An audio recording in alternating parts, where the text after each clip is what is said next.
Hey y'all, I am back with an update. So yesterday I told y'all that it was reported by blogger ATL Brown that Kenya Moore has been fired due to revenge P investigations.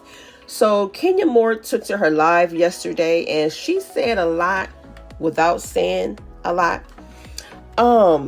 So she kind of alluded to the fact that she may be losing her peach.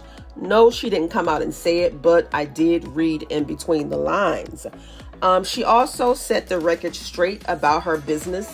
And also, in my opinion, it sounded like Kenya was giving us her exit speech. She was so emotional. Now, I'm sure she's not allowed to say much, so that's why I had to read in between the lines. But what I did notice is that the blogger said Kenya wasn't allowed to be in contact with the cast pending this investigation. But guess what? Guess who showed up on Kenya's live? Portia Williams and Drew Sidora. So there's that. Kenya also requested that her fans ride with her, and she made it crystal clear she ain't going nowhere. In my opinion, I think Kenya is going somewhere. But I think that what she meant by that is, as far as her business ventures, she's determined to maintain her presence in the public eye, regardless of her status with the Real Housewives of Atlanta. That is what I think she meant by that. She also said that a blogger is stalking her or was stalking her. She said the blogger would pretend to make appointments so that she could see if Kenya's hair spa was still open for business. Now, I believe she's referring to ATL Brown because she did say on different occasions, showing up to Kenya's hair spa, the doors was closed, there was no furniture, the spot was empty. There was no shampoo, there was no dryers. Mind you, she had an appointment the day she showed up. She went live to show the fans, and she kind of mocked Kenya from not having customers. Now, Kenya, if you booked this woman an appointment knowing that you were closed, that you wasn't open for business, that's messed up. But also, I don't know. I don't like how the blogger made fun of her not having customers, because that is Kenya's business. That's her bread and butter. That's how she feeds Brooklyn. So I did not like that at all. But word on the street is that this blogger has been obsessed with Kenya for quite some time, and that the animosity stems from Kenya being chosen to be on the Real Housewives of Atlanta and opposed to her. That's what they're saying out here. Again, that is what they're saying.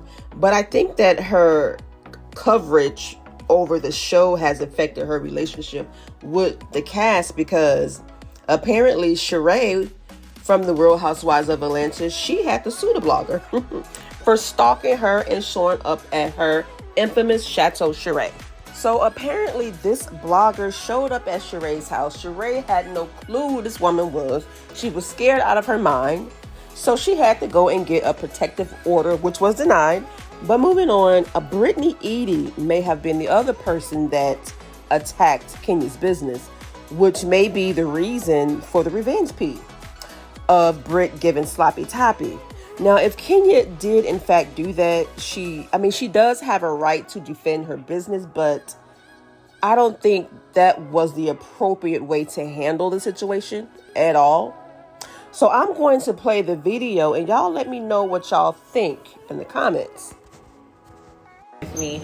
A lot of you, Team Twirl, you guys have been riding with me from the beginning of time, from when I first appeared as Miss USA to being a Real Housewife, and all of my many endeavors, my hair care line. Shout out to Kenya Moore Hair Care and all of the above. You guys have been riding with me, and I love you for it. So I wanted you to just have like this small tour, and hopefully you'll come in and stop by, because when I tell you this place is scary when you don't have a ton of customers or people are just looky-loos.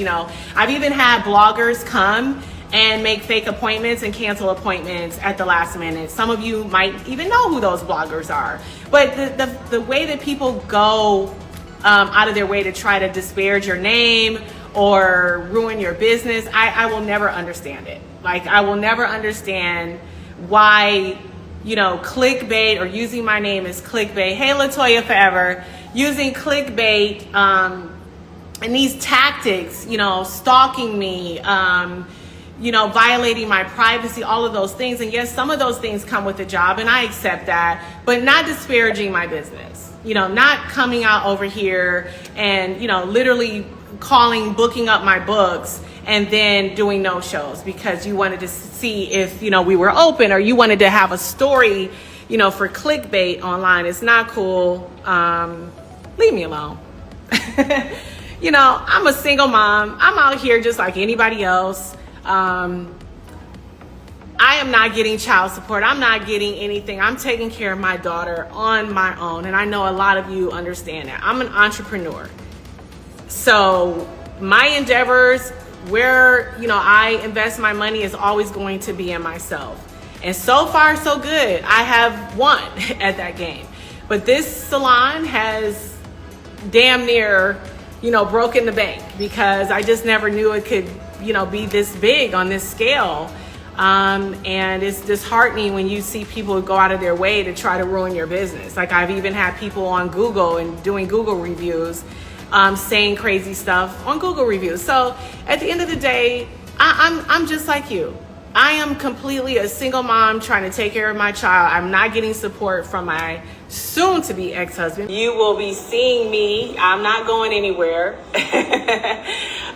Despite all this stuff that's surrounding whatever this, people decide that they want to write. Portia, why y'all saying 100,000?